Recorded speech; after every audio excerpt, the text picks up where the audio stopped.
Market crash coming, warns Ray Dalio. Have you ever thought about what might happen to the market in the future? Will it rise or will it crash? How far will it rise? How far will it crash?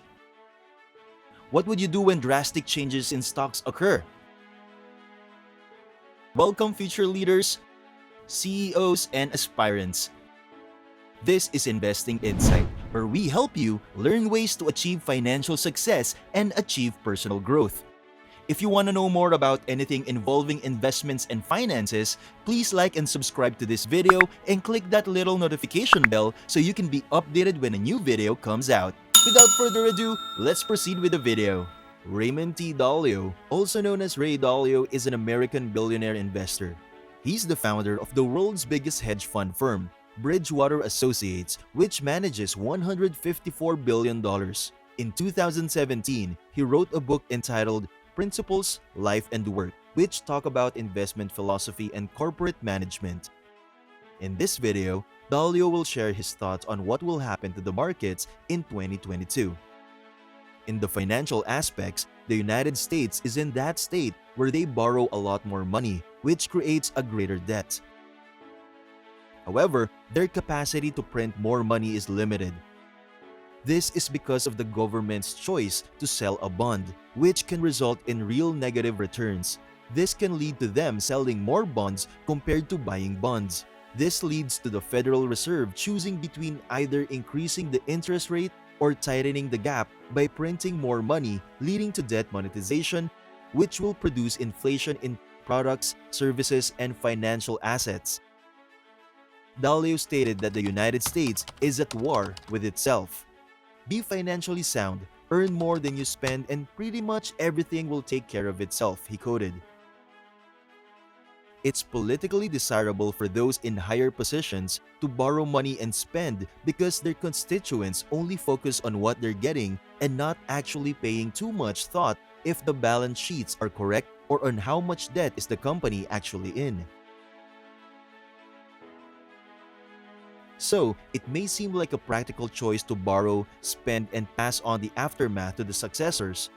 And that said successors will inherit the damage made by the previous administration, and their future decisions, either good or bad, in all aspects will affect their future successor.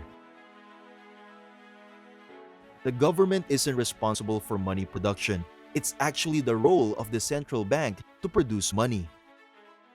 The central bank prints money to lend to the government, which can be known as monetization. However, problems will continue to arise when you're at the late part of the cycle, where you're creating more debt and then monetizing it nearing the end of a long-term debt cycle. Understanding the causes of those problems will give you a hint of warning signs. When there are multiple bonds that are to be sold and the bonds don't give any good return, they will most likely have a negative return relative to inflation. There's no return, and there is a pile of people who own bonds that are not limited to Americans but several international investors who own bonds that have to buy more bonds. This is because when the government has to sell more debt, they have to buy more bonds, resulting in a scarcity of demand for said bonds.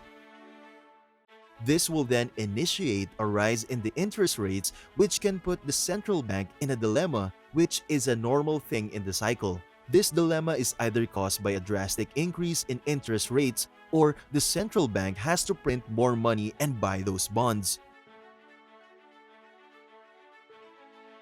If the latter happens, real rates lower and the value depreciation of the currency accelerates and also raises inflation.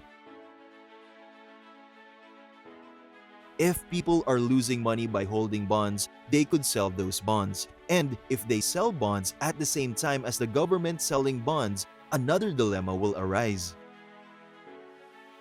Now that the economy is rebounding and inflation pressures are rebounding, there's no need for the higher-ups to administer a solution to it. A drastic rise in interest rates will negatively affect financial asset prices. It will first affect bonds, then it will affect stocks. And when it starts to affect the stocks, there might be a chance to correct about 10 to 15%. However, when it goes beyond that and starts hurting the economy, that is where you'll witness the real trade-off. Dalio predicts that this is what's most likely to happen throughout the year, which he states that everything might be a problem. This year, we might see higher interest rates because growth and inflation will be stronger and there won't be enough demand for it. If you feel the need to buy bonds when the economy is strong, go for it. Consider this year and the years beyond. How we spend that money will affect the value of the currency and/or its interest rates. There are two types of inflation.